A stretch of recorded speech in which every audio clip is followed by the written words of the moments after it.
कि जिंदगी किस दोष बदले दे गई करड़ी सजा। पहला वाह ने टाण तोड़े फिर जड़ों तो पुट्या। जिंदगी किस दोष बदले दे गई करड़ी सजा। पहला वाह ने टाण तोड़े फिर जड़ों तो पुट्या। मेरी मां भुलदी नहीं अद्धी सदी पहला दी बात। एक छन्ना पौने बदी रोटी कुत्ता ले गया। मेरी मां भुलदी नहीं अद्धी सदी पहला दी बात। एक छन्ना पौने बदी रोटी कुत्ता ले गया। एक घटना होर मेरे सांसां चों नहीं निकल सकी हुण तक। गुजरांवाले जिले तो उजड़ी हुई मेरी भूआ दा टब्बर,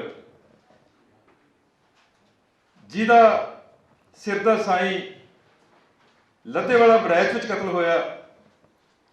तुरदा तुरदा इस करके हत्थ बंदूक सी। राह विच उसदा एक पुत्र कतल होया। आर पर बरशी ने बिन दिता, मर गया। मेरी भूआ ने सिर दी चुन्नी ओहदी लाश ते पा के कहा, पुत्रा मेरे को इस तो बाद तेनों देण लई होर कुछ नहीं।